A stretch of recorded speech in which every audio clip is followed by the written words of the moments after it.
tanggal 4 Januari itu aku masih aktivitas normal di kantor. Terus jadi lemes banget. Apa ya, aku sih udah feeling aku kena COVID nih gitu.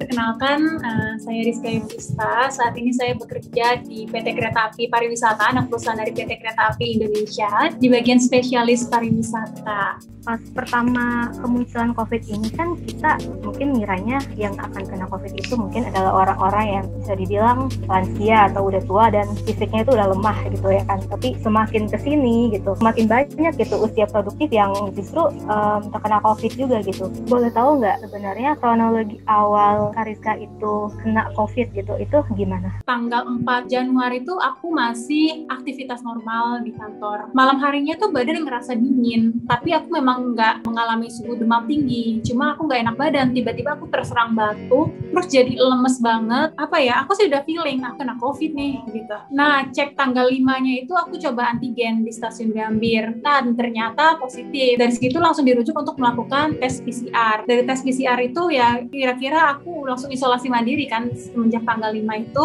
Tanggal 11 itu aku baru tahu kalau aku positif gitu. Aku itu awalnya isolasi mandiri itu sekitar 12 hari.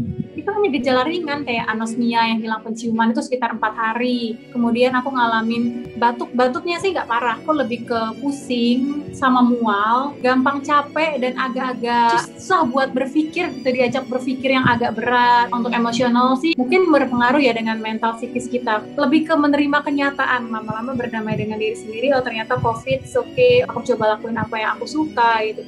Dan ternyata COVID ini memang penyakit yang menyerang saluran pernafasan kita, dan kebetulan aku punya asma. Jadi di hari ke-13 itu, malamnya itu aku merasa sesak nafas dan sakit di dada sama di sini. Sakit banget. Aku langsung telepon lah IGD dari rumah sakit, dan ternyata dari rumah sakit datang aja dulu bawa persyaratan, bawa KTP, BPJS itu penting banget kita punya BPJS, bawa KK dan hasil swab. Dari situ begitu ke IGD, karena aku udah sesak nafas ya aku langsung dipasang oksigen dan aku diambil darah untuk dicek gitu. Aku di sana dirawat sekitar 22 hari, lama banget, dan tanggal 10 Februari itu aku baru bisa pulang untuk isolasi mandiri gitu. Tadi kan kata Karisa, siapa aja bisa kena COVID gitu. Jadi kalau kita kena ya udah kena gitu ya, kita nerima-terima aja gitu. Tapi kalau misalkan dari keluarga nih atau dari kerabat dekat lah gitu, ngedengar kabar kalau Karisa itu kena COVID, itu gimana tanggapan mereka? Kalau dari keluarga sih pastinya sedih ya, takut gitu, tapi alhamdulillah udah mulai teredukasi dan mereka berusaha support aku pasti sembuh. Makanya support secara mental bagi penyintas COVID itu sangat penting gitu. Dan dari keluarga aku sangat support.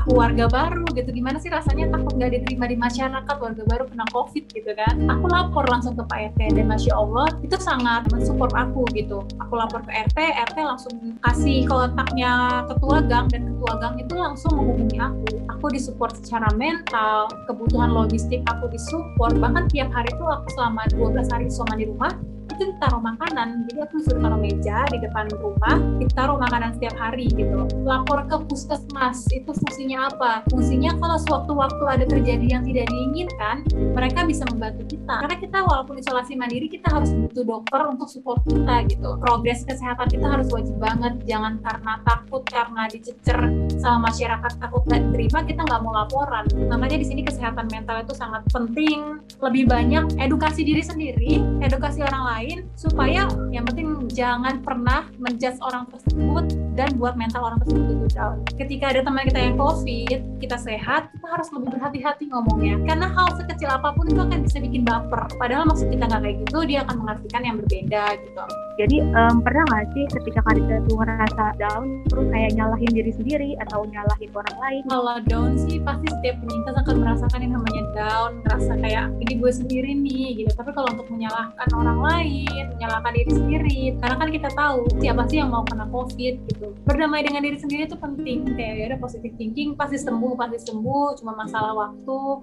Mungkin cuma waktunya aja yang berbeda-beda gitu. sebelum terkena COVID sampai setelah kena COVID ini ada hal-hal yang berubah nggak? Aku kan terpapar COVID itu sekitar 45 hari, dan itu 1,5 bulan lama banget ya. Dan sini banyak hal yang membuat diri aku jauh lebih berpikir. Ternyata ada banyak hal yang selama ini yang harusnya aku lakuin, aku tinggalkan demi aktivitas yang banyak. Dan ternyata selama isolasi ini aku diberikan kesempatan lagi gitu untuk melakukan hal-hal yang aku suka. Memang nggak boleh terlalu capek, dan kita belum bisa diajak berpikir secara, misalnya ngurusin pekerjaan, kita belum bisa untuk sampai sejauh itu berpikir kayak aktivitas normal, nggak bisa. Banyak hal yang aku lakuin selama isolasi mandiri dan buat aku sadar, ternyata ya kerja ada waktunya. Oke, tubuh lo minta buat istirahat, dan sekarang waktunya manfaatin dengan baik. Selama aku isolasi mandiri, aku coba merenung apa hal-hal yang aku lewatin selama ini. Jadi menjadi bahan untuk evaluasi kita gitu. Nah, ada nggak sih pesan yang ingin disampaikan ke orang-orang di luar sana yang bahkan mungkin belum percaya kalau COVID itu ada gitu? Kalian harus menerapkan protokol kesehatan. Orang yang sangat menerapkan aja bisa terpapar, apalagi kalau kalian nggak menerapkan. Karena di sini yang dirugikan bukan hanya diri kalian sendiri,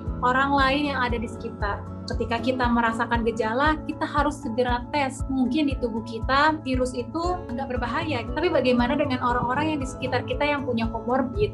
Efeknya itu nggak cuma terhadap diri kita, tapi kita harus bisa menjaga diri kita dan juga menjaga orang lain. Ya, memang COVID ini kan menyerang imun, tapi jangan sampai buat kita kehilangan iman. Jangan pernah kita merasa kesendirian. Hargai diri kalian, jaga diri kalian, dan jaga juga orang lain di lingkungan sekitar kalian.